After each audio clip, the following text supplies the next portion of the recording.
My dear friends, आप देख रहे हैं अर्धवार्षिक परीक्षा 2021-22 का रसायन विज्ञान 12th क्लास का सॉल्यूशन। और यहाँ पर ये व्हाट्सएप नंबर लिखा हुआ है 8469022568। दोबारा बोल रहा हूँ 8469022568। इस व्हाट्सएप नंबर पे आप अपना कोई भी क्वेश्चन पेपर जो बोर्ड द्वारा जारी किया जा रहा है, लिया जा रहा है, चाहे अर्धवार्षिक हो, मासिक टेस्ट हो, या आपके टर्म एग्ज़ाम हो, या फिर अर्धवार्षिक आपका ईयरली पेपर हो, कोई भी पेपर हो जो 2021-22 से रिलेटेड है, आप 2021-22 से कोई भी रिलेटेड क्वेश्चन पेपर्स आप हमें हमारे इसी व्हाट्सएप नंबर 8469022568 पर सेंड कर सकते हैं सॉल्यूशन के लिए।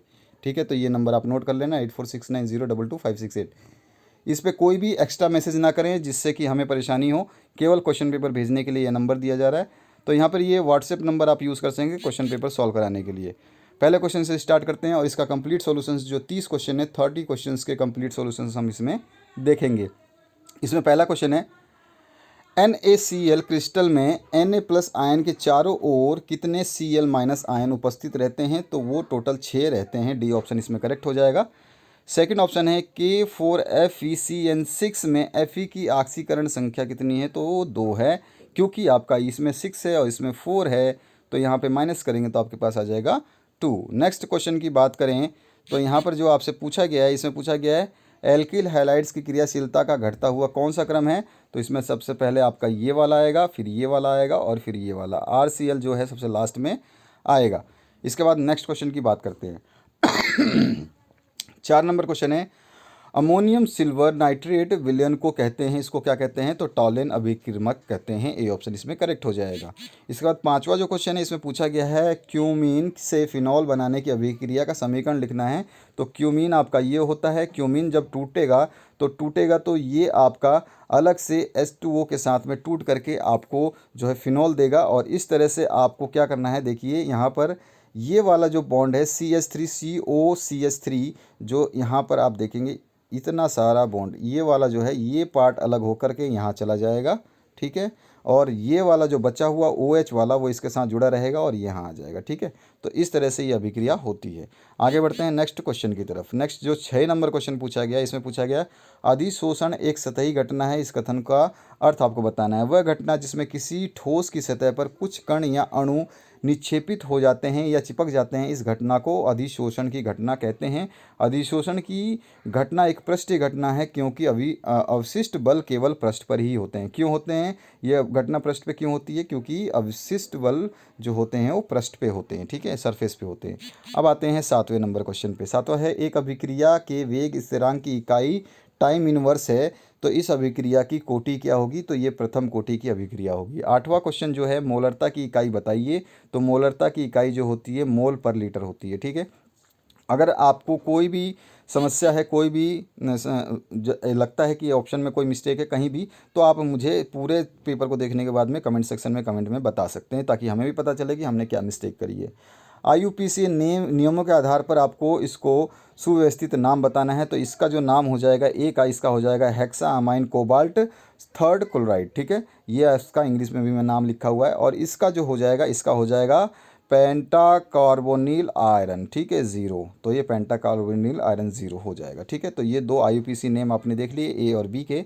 10 नंबर जो क्वेश्चन है हेनरी का नियम और इसके महत्वपूर्ण उपयोग, आपको अनुप्रयोग लिखने हैं। तो हेनरी के नियम के अनुसार स्थिर ताप यानी कांस्टेंट टेम्परेचर पर किसी द्रव्य की गैस में विलेयता यानी सॉल्युबिलिटी गैस के दाब के समानुपाती होती है। और अनुप्रयोग क्या है? सोडा जल एवं शीतल पेयों में जो है CO2 की विलेयता बढ़ाने के लिए बोतल को अधिक दाब पर बंद किया जाता है। तभी तो सोडा बोतल जैसे ही खोलते हैं फस हो जाता है। इसके बाद में नेक्स्ट जो इसमें पूछा गया है आपसे, नेक्स्ट जो हम बता सकते हैं, यहाँ पे 3 नंबर डाल दिया, कोई बात नहीं, 2 नंबर समझ लिए। गोताखोरों द्वारा सांस लेने के लिए प्रयोग किए जाने वाले टैंकों में हीलियम मिलाकर तनु की गई वायु को का जो है उपयोग किया जाता है। तो ये अनुप्रयोग 2 तरह से हम हेनरी के नियम का करते हैं। और भी हैं जिनकी ज़रूरत नहीं है, क्योंकि क्वेश्चन छोटा है, तो जितने अनुप्रयोग जरूरत है उतने ही लिखेंगे। 11वां क्वेश्चन है क्रिस्टल जालक व इकाई सेल की को समझाइए। तो पहला क्रिस्टल जालक है परमाणु या आयन का त्रिविमीय नियमित विन्यास क्रिस्टल जालक कहलाता है, या किसी भी क्रिस्टल में अणुओं अथवा अणुओं के समूह की व्यवस्थित उपस्थिति या व्यवस्था को हम क्रिस्टल जालक कहते हैं। और इकाई सेल जो होती है क्रिस्टल जालक की छोटी से छोटी इकाई जिसकी बार बार पुनरावृत्ति होती है उसे यूनिट सेल या इकाई सेल कहा जाता है। ठीक है, ये आपका डेफिनेशन हो गया। आगे बढ़ते हैं 12 नंबर क्वेश्चन पे। 12 नंबर क्वेश्चन है, निम्नलिखित पदों को उचित उदाहरण के साथ समझाना है। शॉटकी दोष और फ्रैंकल दोष को समझाना है। शॉटकी दोष जो होता है, जब किसी क्रिस्टल जालक से धनायन ऋणायन एक साथ क्रिस्टल को छोड़कर गायब हो जाते हैं, अर्थात अपना निश्चित निश्चित स्थान छोड़ देते हैं, जिससे क्रिस्टल में रिक्तिका बन जाती है यानी खाली जगह बन जाती है, उस दोष को शॉटकी दोष कहते हैं। शॉटकी दोष उन आयनों में पाया जाता है जिनमें धनायन ऋणायन का आकार लगभग समान होता है। ठीक है, जैसे कि एग्जाम्पल में NaCl, KCl, CsCl और AgBr हैं। उदाहरण देना था, उदाहरण भी आपको देना है। फ्रैंकल दोष की बात करें तो फ्रैंकल दोष में क्या होता है, जब कोई आयन अपना निश्चित स्थान छोड़कर अंतरकाशीय स्थान में चले जाते हैं, जिससे इसके निश्चित स्थान पर छिद्र या होल बन जाते हैं और क्रिस्टल में उत्पन्न इस दोष को फ्रैंकल दोष हम कहते हैं। फ्रैंकल दोष उन आयनों में पदार्थों में दिखाया जाता है जिसमें आयनों के आकार में अधिक अंतर होता है, सेम नहीं होते, उसमें सेम होते हैं, इसमें अंतर होता है। उदाहरण के लिए ZnS, AgCl, AgBr और AgI जो है इत्यादि के एग्जाम्पल दे सकते हैं, कोई भी आप याद रख सकते हैं। उसके बाद में आपका 13 नंबर क्वेश्चन है, निम्नलिखित का इलेक्ट्रॉनिक विन्यास आपको बताना है। तो Cr3+ का बताना है और Fe2+ का बताना है। तो Cr3+ का इलेक्ट्रॉनिक विन्यास ये होता है 1s2 2s2 2p6 3s2 3p6 और 3d3। इसके अलावा आप जो है Fe2+ का दे सकते हैं, तो 1s2 2s2 2p6 3s2 3p6 और 3d6। तो इस तरह से आप इसके इलेक्ट्रॉनिक्स विन्यास दे सकते हैं। इसका शॉर्टकट वाला भी आप इलेक्ट्रॉनिक्स विन्यास लिख सकते हैं, मैंने लंबा वाला लिखा है, बाकी इसका शॉर्टकट वाला भी आप लिख सकते हैं। इसके बाद में फ्लुकेशन का मान क्या होता है, तो इलेक्ट्रोलाइट की न्यूनतम सांद्रता को सोल के जमाव का कारण बनाने के लिए आवश्यक संकेतन को इसका फ्लुकेशन मान कहा जाता है। इसे प्रति लीटर मिलीमीटर में व्यक्त किया जाता है। फ्लुकेशन जो है ETP में यूज़ होता है। ETP होता है influential treatment plant, sewerage plant जो होते हैं, वाटर को ट्रीट किया जाता है, उसमें फ्लुकेशन होता है। उसके बाद में आते हैं 15 नंबर क्वेश्चन पे। अभिक्रिया की औसत दर से आप क्या समझते हैं, तो अभिक्रिया की औसत दर का मतलब होता है इकाई समय में पदार्थ की सांद्रता में हुए परिवर्तन को अभिक्रिया की औसत दर कहते हैं। अगर हम समझना चाहें तो डेल्टा T अगर समय अंतराल के बाद सांद्रता में कोई परिवर्तन डेल्टा C होता है, तो अभिक्रिया की औसत दर हो जाएगी डेल्टा C बटे में डेल्टा T। ठीक है, इकाई समय में पदार्थ की सांद्रता में परिवर्तन। अब आगे बढ़ते हैं 16 नंबर क्वेश्चन में। 16 नंबर क्वेश्चन पूछा है, NH3 का क्वथनांक pH3 की अपेक्षा अधिक क्यों है। तो हमें पता है कि N और P की विद्युत ऋणात्मकताओं का मान जो है N का 3 होता है, P का 2 होता है 2.1 होता है और H का 2.1 होता है। नाइट्रोजन और हाइड्रोजन की विद्युत ऋणात्मकता विद्युत ऋणात्मकताओं में अपेक्षाकृत, कभी कभी क्या है वर्ड्स बोले नहीं जाते, कि अपेक्षाकृत अधिक अंतर होने से इनके बीच बने संयोजी बंध की प्रवृत्ति ध्रुवीय है। यही कारण है कि NH3 अणुओं के बीच H आबंध बनता है और फास्फोरस और हाइड्रोजन की विद्युत ऋणात्मकताएं समान हैं। यही कारण है कि pH के संयोजी बंध अध्रुवीय होते हैं, अतः pH3 अणुओं के बीच H आबंध नहीं बनते हैं, जिसके कारण NH3 का क्वथनांक pH3 की अपेक्षा अधिक होता है। ठीक है, यह आबंध नहीं बनाता इसलिए। ये हो गया 16 नंबर क्वेश्चन। 17 नंबर जो क्वेश्चन है इसमें पूछा गया है नेस्ट समीकरण लिखिए। तो इसने नेनर्स समीकरण जो है इसमें पूछा नहीं है कि किसका समीकरण लिखना है, तो इसका हम मूलभूत समीकरण लिख देंगे, जो कि E बराबर E0 minus RT/NF log E अपचयन अवस्था बटे में ऑक्सीकरण अवस्था होती है। अगर हम सेल के लिए लिखना चाहें तो इसका समीकरण जो है वो कैसा हो जाएगा, तो स्मॉल a और स्मॉल b कैपिटल B जो देता है स्मॉल C और स्मॉल d। इस तरह से जो रिएक्शन लिखी गई है इसी तरह से होता है। इसकी अभिक्रिया हो जाएगी E सेल बराबर E cell naught minus 0.059/n log 10 और यहाँ पे C की पावर C, D की पावर D, A की पावर A और अपॉन में B की पावर B। इस तरह से ये समीकरण लिखी जाती है। तो आप दोनों समीकरण में से कोई भी लिखेंगे तो आपका आंसर सही हो जाएगा। ये आपका नेस्टर्ड समीकरण है। 18 नंबर जो क्वेश्चन है इसमें पूछा गया है संक्रामक धातुओं के संदर्भ में निम्न को समझाना है। तो इसमें चुंबकीय व्यवहार और धात्विक लक्षण दोनों बताने हैं। तो सबसे पहले धात्विक लक्षण की बात करें तो चुंबकीय व्यवहार की बात करें, यहाँ पे ये गलती से लिख दिया है, धात्विक लक्षण यहाँ पे आएगा। तो यहाँ पर ये धात्विक लक्षण हटा देना, इसमें ये मिस्टेक है, आप हटा सकते हैं तो अच्छी बात है, नहीं तो मैं इसको अभी अभी हटा ही देता हूँ ताकि आपको दिक्कत ना हो। तो मैं इसको हटा देता हूँ, ठीक है, इस तरह से इसको हटा देता हूँ, बाद में हम इसको देख लेंगे। तो ये है आपका धात्विक लक्षण। इस तरह से आपका ये जो है आपका समस्या का समाधान कर देंगे हम, ख़त्म। आपको ज़रूरत नहीं है इसको टेंशन लेने की। तो यहाँ पर जो है चुंबकीय व्यवहार, संक्रमण धातु आयनों में युग्मित इलेक्ट्रॉन होते हैं, अतः अनेक संक्रमण धातु यौगिक अनुचुंबकीय गुण प्रदर्शित करते हैं। अनेक संक्रमण तत्व उनकी यौगिक अनुचुंबकीय होते हैं। अनेक संक्रमण तत्व और उनके यौगिक जो है अनुचुंबकीय होते हैं। इसका कारण उनमें n-1 डी कक्षकों में अयुग्मित इलेक्ट्रॉनों की उपस्थिति है। और दूसरा जो है धात्विक लक्षण, तो संक्रमण तत्वों की आयनिक ऊर्जा निम्न होती है और उनके बाह्यतम कोश में अनेक रिक्त कक्षक भी उपस्थित होते हैं। इसी कारण धात्विक आबंध के निर्माण में सहायता मिलती है। इनमें विशिष्ट धात्विक बंध पाए जाते हैं। इन धातुओं में सामान्य धात्विक बंध के साथ साथ डी अतिव्यापन भी पाया जाता है। तो इस तरह से इसका हम आंसर लिख देंगे, ठीक है। ए और बी ऑप्शन हो गया करेक्ट। अब आगे बढ़ते हैं नेक्स्ट क्वेश्चन की तरफ। तो 19 नंबर जो क्वेश्चन है इसमें निम्नलिखित को समझाना है आपको। इसमें लैंथेनाइड अंकुचन है और संक्रमण धातुओं की रंगीन आयन बनाने की प्रवृत्ति है। इन दोनों को समझाएंगे। तो सबसे पहले हम बात करते हैं लैंथेनाइड अंकुचन की। तो लैंथेनाइड श्रेणी में परमाणु क्रमांक बढ़ने पर परमाणविक तथा आयनिक त्रिज्याएं एक तत्व से दूसरे तत्व तक घटती हैं, परंतु यह कमी अत्यंत कम होती है। उदाहरण के लिए जो सीरियम है और आपका ल्यूटेटियम है तक जाने पर परमाणुक त्रिज्या 183 पीएम से 173 पीएम तक घट जाती है, यानी कि बहुत ही कम घटी है, यानी कि 10 की कमी है, केवल 10 की पीएम की कमी है। इस प्रकार यानी कि सीरियम 3+ से आप लिटियम आयन तक जाने पर आयनिक त्रिज्या 103 पीएम से घटकर 85 पीएम रह जाती है। तब यह कमी जो है केवल 18 पीएम है। अतः परमाणु के क्रमांक में 14 की वृद्धि के लिए परमाणविक तथा आयनिक त्रिज्याओं में होने वाली कमी अत्यंत कम है। यह कमी अन्य वर्गों तथा आवर्तों के तत्वों की तुलना में अल्प है, यानी कि बहुत ही कम है, ठीक है। ये लैंथेनाइड संकुचन हो गया। अब बी है रंगीन पदार्थ कैसे बनते हैं, क्या है। तो रंगीन आयन या रंगीन यौगिक बनाने की प्रवृत्ति में संक्रमण तत्वों में डी ऑर्बिटल आंशिक रूप से भरे होने के कारण ये रंगीन आयन व रंगीन यौगिक बनाते हैं। इसके बाद 20 नंबर जो क्वेश्चन है आपको टिप्पणी लिखनी है स्कंदन पे, वैद्युत कण संचलन पे और अपोहन पे। पहले स्कंदन पे लिख देते हैं।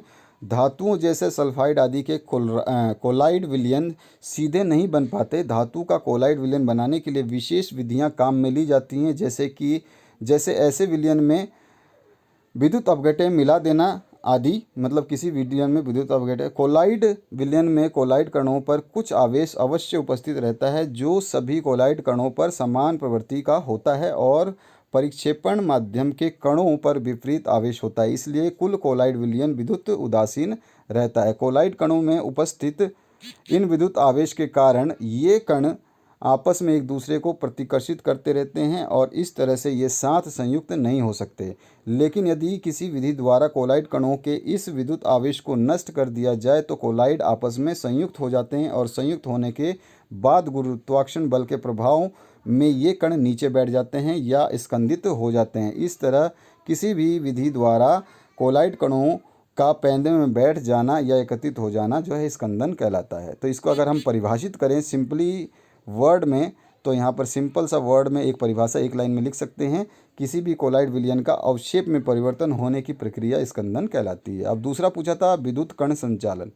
तो यहाँ पर है कोलाइडी कणों का धनात्मक या ऋणात्मक विद्युत आवेश होता है जिससे ये कण विद्युत क्षेत्र के प्रभाव में विपरीत अवशोषित इलेक्ट्रोड की ओर अभिगमन करते हैं। विद्युत क्षेत्र में कोलाइडी कणों के विपरीत आवेशित को इलेक्ट्रोड की ओर अभिगमन यानी माइग्रेशन की घटना को विद्युत कण संचलन कहते हैं। और इसके बाद में और भी आप इसका डिटेल में लिख सकते हैं। कोलाइडी कणों की कैथोड की ओर गति को धन कण संचलन और तथा एनोड की ओर गति को ऋण कण संचलन कहते हैं। जैसे फेरिक हाइड्रोक्साइड सॉल के कोलाइडी कण धन आवेशित होते हैं और ये कैथोड की ओर गति करते हैं। इसकी सहायता से कोलाइड विलयनों में कोलाइडी कणों पर आवेश का अध्ययन किया जाता है।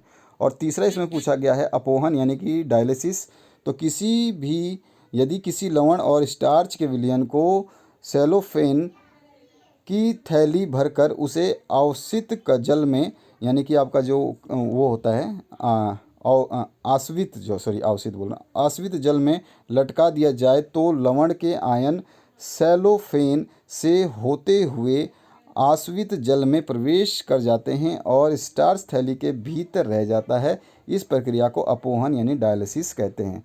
और इसके बारे में हम थोड़ा सा विस्तार से समझाना चाहें तो इस तरह से कई बार विपरीत परिस्थितियों के कारण गुर्दे अपना कार्य ठीक प्रकार से नहीं करते हैं। शरीर में बनने वाला यूरिया अन्य उत्सर्जी पदार्थों को ये रक्त से छानने में असमर्थ हो जाते हैं, जिस कारण रक्त में विषैले पदार्थ बढ़ने लगते हैं। तब डायलिसिस यंत्र का प्रयोग कर रक्त को साफ किया जाता है। इस यंत्र में सेलोफेन झिल्ली की बनी नलिका में जो है ये बहता है। इस यंत्र में रक्त जो है सेलोफेन की झिल्ली में की बनी हुई नलिका में बहता है। इन नलिकाओं के बाहर रक्त का समपरासी लवण द्रव को बहाया जाता है, जिस कारण नलिकाओं के अंदर बहते रक्त से उत्सर्जी पदार्थ अलग होकर यंत्र के द्रव में आ जाते हैं और रक्त यूरिया तथा उत्सर्जी पदार्थों से मुक्त हो जाता है। इस क्रिया के बाद रक्त को शरीर में वापस भेज दिया जाता है। तो एक तरफ से रक्त जो है क्षमता जाता है, दूसरी तरफ से जाता है। 21 नंबर जो क्वेश्चन है इसमें हैलोजन परिवहन के गुणों को संबंध में आपको बताना है। तो आयनन ऊर्जा बतानी, इलेक्ट्रॉन बंधुता बतानी है और ऑक्सीकरण अवस्था या ऑक्सीकरण बताना है। तो सबसे पहले आयनन जो है इसका बता देते हैं। आयनन ऊर्जा या आयनन विभव बोलते हैं। आयनन ऊर्जा को ही आयनन विभव कहते हैं। गैसीय अवस्था में किसी तत्व के परमाणु के एक इलेक्ट्रॉन निकालने के लिए आवश्यक ऊर्जा आयनन ऊर्जा कहलाती है। इसे IE से प्रदर्शित करते हैं। आयनन ऊर्जा को किलो कैलोरी या किलो जूल प्रति मोल या इलेक्ट्रॉन वोल्ट प्रति मोल में व्यक्त करते हैं। इलेक्ट्रॉन वोल्ट में दर्शाने के कारण इसे आयनन विभव भी कहते हैं। यहाँ पर आप इसको देख सकते हैं कि हम इसको किस तरह से, परमाणु अगर G है, आयनन ऊर्जा I है तो धनायन प्लस इलेक्ट्रॉन देता है। उदासीन परमाणु से एक के बाद और इलेक्ट्रॉन निकलने के दौरान आयनन ऊर्जा का मान क्रमशः बढ़ जाता है। इसका दूसरा है इलेक्ट्रॉन बंधुता। इलेक्ट्रॉन बंधुता आयनन ऊर्जा का विपरीत गुण है। जो इसमें गुण हुआ है वही इसका अपोजिट हो जाए। यदि किसी परमाणु में इलेक्ट्रॉन जोड़ा जाए तो ऋणायन का निर्माण होता है तथा इस प्रक्रिया में कुछ ऊर्जा निकलती है। परमाणु प्लस इलेक्ट्रॉन देता है ऋणायन और मुक्त ऊर्जा। ठीक है, यहाँ पर आपका जो है उल्टा था यहाँ पे, और इसका मतलब यहाँ पे सीधा था और यहाँ पे उल्टा है।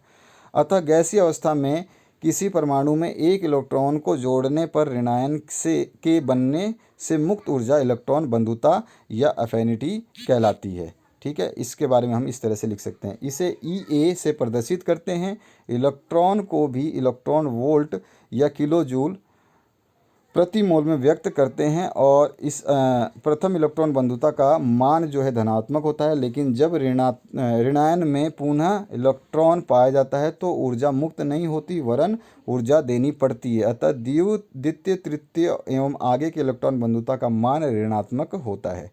तीसरा इसमें पूछा गया ऑक्सीकरण। तो ऑक्सीकरण के बारे में संभवतः सबसे महत्वपूर्ण सामान्यीकरण जो हैलोजन तत्वों के बारे में किया जा सकता है वह है कि ये सभी ऑक्सीकरण एजेंट हैं, यानी ये ऑक्सीकरण अवस्था बढ़ाते हैं। हैलोजन तत्वों की लवणीय यानी अत्यधिक आयनी यौगिक बनाने की प्रवृत्ति निम्न क्रम में बढ़ती है, जिसमें एसेटिटीन, आयोडीन, ब्रोमीन, क्लोरीन और फ्लोरीन इस तरह से बढ़ता रहता है। सबसे पहले आपका जो सबसे ज़्यादा होता है फ्लोरीन में होता है। ठीक है, 22 नंबर जो क्वेश्चन है इसमें कोलराउश नियम आपको बताना है। तो यहाँ पे कोलराउश नियम के अनुसार अनंत तनुता पर विद्युत अपघटय का पूर्ण रूप से आयनन हो जाता है। विलेन की कुल मोलर चालकता में प्रत्येक आयन अपने हिस्से का योगदान करता है। यह योगदान उसकी प्रवृत्ति पर निर्भर करता है, ना कि सह आयन की प्रकृति पर।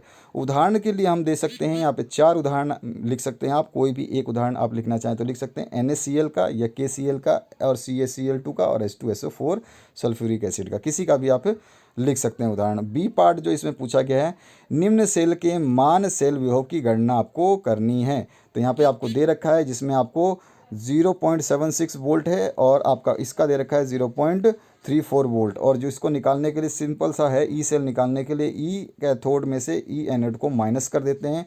ई कैथोड आपको 0.04 दे रखा है और जो आपको ये है माइनस 0.76 वोल्ट दे रखा है, तो माइनस माइनस प्लस हो जाएगा, तो दोनों जुड़ जाएंगे तो प्लस 1.1 वोल्ट आ जाएगा। तो इस तरह से इसका मान हम निकालेंगे।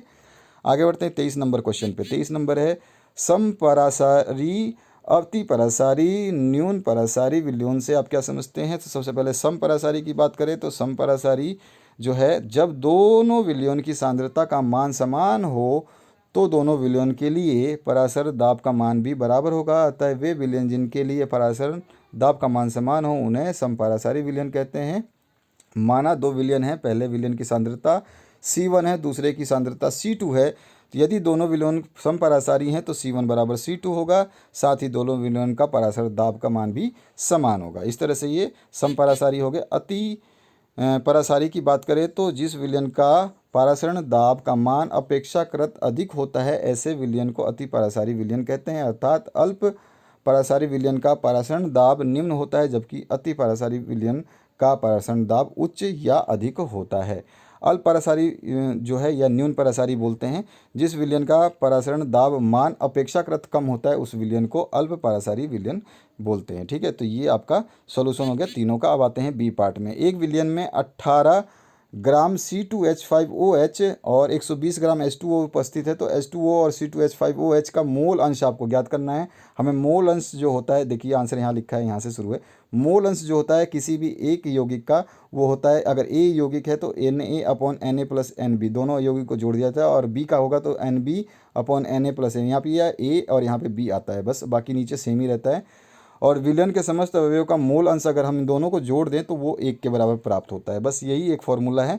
तो ये फार्मूला हमारे को यहाँ तक ही ज़रूरी है, ये ज़रूरी नहीं है फार्मूला, लेकिन मैंने आपको बताने के लिए बताया है। और यहाँ पर हम सीधा सीधा हमारे को C2H OH का मोल अंश 18 दिया हुआ है, तो 18 बटे में दोनों का मोल अंश, एक का 18 दिया, एक का 20, तो दोनों को जोड़ करके डिवाइड कर देंगे तो 18 बटे 138 हो जाएगा। डिवाइड करेंगे तो 0.1304 आ जाएगा। और H2O का मोल अंश निकालेंगे तो H2O का 120 दे रखा है, और दोनों के नीचे दोनों का जोड़ कितना 138, तो 138 इसके बटे में भी आ जाएगा, और इसका आंसर आ जाएगा 0.8695। इन दोनों को जोड़ोगे तो इसका आंसर लगभग 1 आएगा। 24 नंबर जो क्वेश्चन है यही इसका आंसर है। बाकी मैं बता रहा हूँ कि ये जो लाइन लिखी थी ना, इन दोनों को अगर आप जोड़ते हो तो 1 आएगा, बस ये बता रहा था मैं। इसके बाद में 24 नंबर का ए पार्ट पूछा गया है। फार्मेलिन क्या है, इसका उपयोग लिखिए। फार्मेलिन फॉर्मेल्डिहाइड का जलीय विलयन होता है, यानी कि ये फार्मेलिन क्या होता है, फॉर्मेल्डिहाइड का जलीय विलयन होता है, जिसमें फॉर्मेल्डिहाइड की अधिकतम सांद्रता 40% होती है। यह विलयन मृत जीवों के परीक्षण में प्रयुक्त किया जाता है, यानी कि ये जो आपका इन्वेस्टिगेशन होता है ना उसमें आपका प्रयुक्त है। बी है आपका, इसमें पूछा है क्लोरोसिटिक अम्ल और एसिटिक अम्ल में से प्रबल क्लोरोसिटिक अम्ल जो है एसिटिक अम्ल से प्रबल क्यों है। तो क्लोरोसिटिक अम्ल में CH2COH, एसिटिक अम्ल में CH3COH की तुलना में सबसे मजबूत एसिड घोल है। इसमें Cl जो इलेक्ट्रॉन है अपकर्षक समूह है, यह ऋणात्मक आवेश को तितर बितर करके एसीटेट आयन को स्थिर करके एसिटिक अम्ल की अम्लता को बढ़ाता है, जिससे कि आपका क्लोरोसिटिक अम्ल जो है वो एसिटिक अम्ल से प्रबल हो जाता है। ठीक है, अब आगे बढ़ते हैं इस 25 नंबर क्वेश्चन पे। 25 नंबर में पूछा गया है, इसमें आपका NiCl4 2- अनुचुंबकीय है, NiCl CO4 प्रतिचुंबकीय है। क्यों, तो हम बता सकते हैं कि निकल शून्य ऑक्सीकरण अवस्था में है, और जो आपका ये वाला निकल है इसमें +2 ऑक्सीकरण अवस्था में है। ठीक है, इसमें आपका तो यहाँ पर जो CO लिगेंड है की उपस्थिति में निकल के अयुग्मित D इलेक्ट्रॉन युग्मित हो जाते हैं, परंतु Cl दुर्बल लिगेंड होने के कारण युग्मित इलेक्ट्रॉनों को युग्मित करने योग्य नहीं होता है। अतः NiCO4 में कोई युग्मित इलेक्ट्रॉन उपस्थित नहीं होता, इसलिए प्रतिचुंबकीय होता है। और NiCl4 2- में युग्मित इलेक्ट्रॉनों की उपस्थिति होने के कारण ये अनुचुंबकीय होता है। इसके बाद आते हैं 26 नंबर क्वेश्चन पे। 26 का ए पार्ट पूछा गया है, नाइट्रोजन अपने समूह के अन्य तत्वों से भिन्न व्यवहार क्यों दिखाता है। तो नाइट्रोजन के अलावा सभी तत्व अपरूपता प्रदर्शित करते हैं। नाइट्रोजन छोटे आकार, उच्च विद्युत ऋणात्मकता और उच्च आयनन एंथैल्पी एवं डी कक्षकों की अनुपलब्धता के कारण वर्ग के अन्य सदस्यों से भिन्न होता है, इसीलिए ये प्रदर्शित करता है दूसरा व्यवहार। ठीक है, बी है आपका, हैलोजन ऑक्सीकारकों की भांति व्यवहार क्यों करते हैं। तो सभी हैलोजन की इलेक्ट्रॉन बंधुता जो है अधिक होती है, अतः इलेक्ट्रॉन ग्रहण करने की प्रवृत्ति भी अधिक होती है, इसलिए हैलोजन प्रबल ऑक्सीकारक होते हैं। ऑक्सीकरण क्षमता जो F से I की ओर जाने पर घट जाती है। ठीक है, अब आते हैं 27 नंबर क्वेश्चन पे। 27 नंबर क्वेश्चन पूछा गया, प्रथम कोटि की एक अभिक्रिया 20 मिनट में 15% पूरी होती है, तो 60% पूरा होने में कितना समय लगेगा, ये क्वेश्चन करना है। अथवा में एक पार्ट और दिया है, प्रथम कोटि अभिक्रिया के लिए आपको वेग समीकरण को स्थापित करना है, तो मैंने इसका जो न्यूमेरिकल है वो कर दिया है, मैं आपको बता देता हूँ। प्रथम कोटि अभिक्रिया का जो समीकरण होता है K बराबर 2.303 अपॉन में T log 10 A/A अपॉन में A - x होता है। x जो है हम निकाल लेंगे। प्रश्न के अनुसार टी हमारे को 20 मिनट दे रखा है और एक्स की वैल्यू जो हो जाएगी हमारी, उस एक्स की जगह हम क्या रखते हैं 15a/10, क्योंकि आपको 15% दे रखा है। 15% निकालेंगे तो परसेंट किस में 100 में से 100, तो 15/100 कर देंगे। इसको सॉल्व करेंगे तो इस तरह से वेग स्थिरांक निकालने के लिए हम इसको सारे मान को रख देंगे इसमें, और रखने के बाद में जब इसको निकालेंगे तो हमारे पास जो वेग स्थिरांक का मान आ जाएगा वो आ जाएगा 0.008 प्रति मिनट। ये मैंने जनरल कैलकुलेशन की है, अगर इसमें कोई मिस्टेक हो तो बता देना। इसमें फिर हम इस वाला जो हमने ये निकाला है इस प्रति मिनट को फिर से हम टाइम की जगह वही समीकरण यूज़ करेंगे, लेकिन टी की जगह अब हम इसको यूज़ करेंगे, ठीक है। और बाकी आपको 60% का निकालना है तो इसमें आपका 60 आ जाएगा। उसमें पहले 15 लिया था, इसमें 60 आ जाएगा। बस कुछ नहीं करना है। जब हम इसको पूरे को सॉल्व करेंगे जैसे ऊपर मैंने सॉल्व करा था तो इसका आ जाएगा 113.131 मिनट, ठीक है। ये उत्तर आ जाएगा। आगे बढ़ते हैं 28 नंबर क्वेश्चन पे। अगर कोई मिस्टेक हो तो बता देना। जिनोन से जिनोन हेक्सा फ्लोराइड कैसे बनाया जाता है, तो इसको कुछ नहीं करना है। फ्लोराइड को Xe और Fe2 के मध्य विभिन्न परिस्थितियों के अभिक्रिया द्वारा प्राप्त होता है। तो यहाँ पर देखिए पहला अभिक्रिया जो है 673 केल्विन एक बार पे, और ये 873 7 बार पे, और ये 573 केल्विन पे 60 से 70 बार पे तीनों प्राप्त हो सकते हैं, ठीक है। तो यहाँ पर तीनों की समीकरण लिखी गई है, इन्हीं का हमें पूछा गया, हमने बता दिया। इसके बाद में SO2 किस प्रकार से एक वायु प्रदूषक है, ये आपको बताना है। तो SO2 एक अत्यंत हानिकारक गैस है। वायुमंडल में इसकी उपस्थिति से श्वसन रोग, हृदय रोग, गले और आंखों की अनेक परेशानियां उत्पन्न होती है। यह अम्ल वर्षा एसिड रेन का मुख्य कारण है। अम्ल वर्षा जंतुओं, वनस्पतियों, भवनों के लिए अत्यधिक जो है घातक है। अम्ल वर्षा से संबंधित प्रकाश की रासायनिक क्रियाएं अगर आप लिखना चाहते हैं तो लिख लें, नहीं तो यहाँ पे आंसर इसका खत्म हो जाता है कि प्रदूषक क्यों है। अगर इसकी समीकरण पूछ ले तो समीकरण इस तरह से आप ये विभिन्न समीकरण जो है लिख सकते हैं। आपके सामने ये समीकरण हमने दे दिए हैं, आप कोई भी समीकरण यूज़ कर सकते हैं या चाहे सारे समीकरण बता सकते हैं। इसमें यूवी के साथ में हानिकारक, अल्ट्रावायलेट रे के साथ में, ऑक्सीजन के साथ में है इस तरह से, और पानी के साथ में भी है। तो इस प्रकार SO2 एक घातक वायु प्रदूषक है। इसका सी पार्ट जो पूछा गया क्वेश्चन का, इसमें पूछा गया अमोनिया लुईस क्षारक की तरह व्यवहार क्यों करती है। तो अमोनिया में नाइट्रोजन परमाणु पर एक एकाकी इलेक्ट्रॉन युगल प्रदान करने के लिए उपलब्ध है, इसीलिए यह लुईस क्षारक की तरह व्यवहार करता है। डी पोर्शन पूछा गया है ओजोन एक प्रबल ऑक्सीकारक की तरह क्यों क्रिया करता है, अभिक्रिया भी आपको लिखना है। तो ओजोन का बताना है, तो ओजोन को O3 से डिनोट करते हैं। O3 शीघ्रता से अपघटित होकर नवजात ऑक्सीजन उत्पन्न करती है जो विभिन्न पदार्थों को ऑक्सीकृत कर देती है, इसलिए यह प्रबल ऑक्सीकारक की तरह क्रिया करता है। इसका समीकरण है O3 गिव्स O2, ऑक्सीकृत हो जाता है नवजात, और फिर हमें देता है प्लस में O यानी कि नवजात ऑक्सीजन। इस वजह से ये जो है ऑक्सीकृत की अभिक्रिया जो है कर देता है, ठीक है। अब आते हैं 29 नंबर क्वेश्चन में। कारण बताना है, तो इसमें सबसे पहला कारण संक्रमण तत्वों की परमाणुकरण एंथैल्पी अधिक होती है। तो संक्रमक धातुओं में उच्च प्रभावी न्यूक्लियर आवेश तथा संयोजी इलेक्ट्रॉनों की संख्या अधिक होती है, इसलिए बहुत मजबूत धात्विक बंध बनाते हैं। फलस्वरूप संक्रमक धातुओं के परमाणुकरण की एंथैल्पी उच्च होती है, ठीक है। ये हमने बता दिया क्यों होती है अधिक। अब भी पूछा है इसमें संक्रमक तत्व जटिल यौगिक बनाते हैं क्यों, कारण सभी का बताना है। तो संक्रमक तत्वों के धनायन का आकार बहुत छोटा होता है, जिससे उन पर उच्च धन आवेश धनत्व होता है। इस कारण ये सरलता से लिगेंडों के इलेक्ट्रॉन उग्म ग्रहण कर जटिल यौगिक बनाते हैं। इसके बाद में फिर से कारण बताना है हमने सी पार्ट का। तो संक्रमक तत्वों द्वारा निर्मित अधिकांश यौगिक रंगीन होते हैं।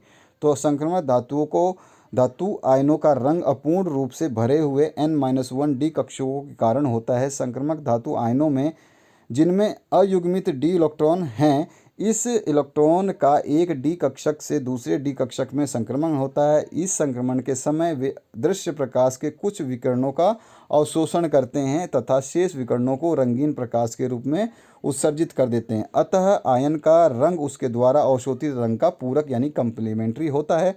अगर हम उदाहरण लिखना चाहें तो उदाहरण भी लिख सकते हैं।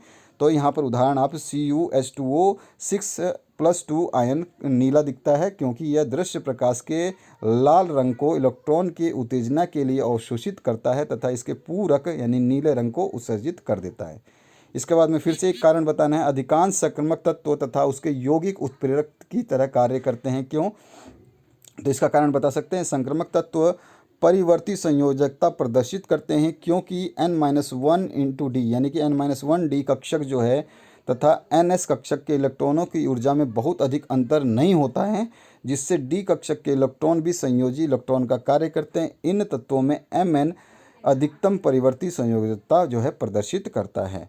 इसके बाद तीसरा जो अंतिम प्रश्न है इसके बात करेंगे हम। तो इसमें आपसे पूछा गया है एससीसी साधारण या आप बोल सकते हैं simple cubic unit cell, SCC, BCC और एफसीसी के बारे में आपको कणों की संख्या की गणना करनी है। और मैं कणों की संख्या की गणना तो आप दो लाइन में कर सकते थे, मैं इसको पूरा बता देता हूँ, तो इसको आपको याद रखना है। सबसे पहले सिंपल क्यूबिक यूनिट सेल क्या होता है? इस एकक कोशिका या इकाई सेल के केवल कोनों पर अवयवी कण उपस्थित रहते हैं।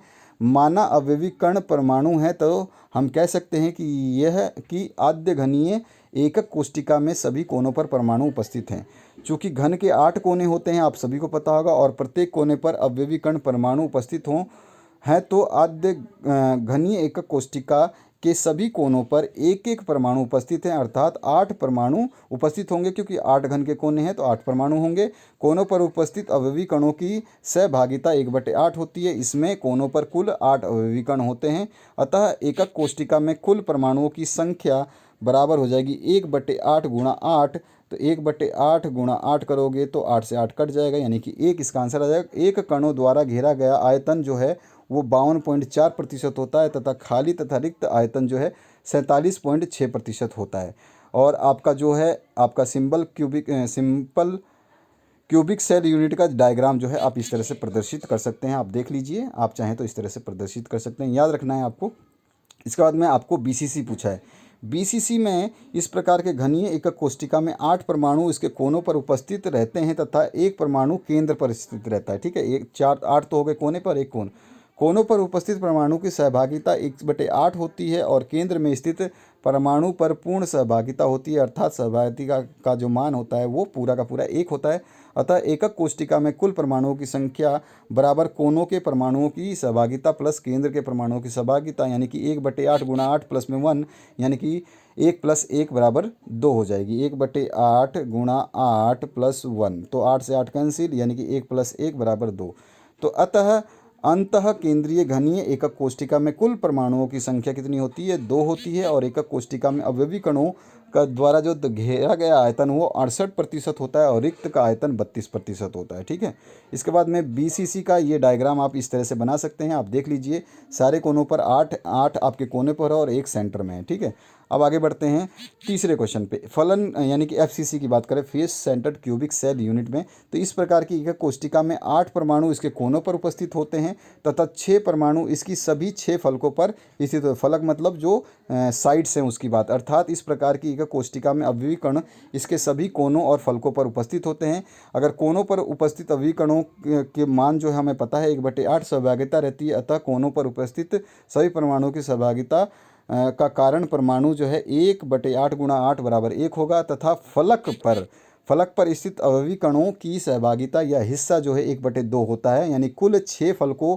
पर परमाणु स्थिर हैं तो कुल फलकों पर अगर हम सहभागिता निकालेंगे तो 1/2 है, और 6 फलकों पर है तो 1/2 गुणा में 6, तो 2 से 3 बार में कट गया, तो 3 इसका आंसर आ गया। अतः एकक कोशिका में परमाणुओं की कुल संख्या तो पहले तो 1 थी, 1/8 गुणा 8 वाली, 1 वो और 3 ये 4 हो गई।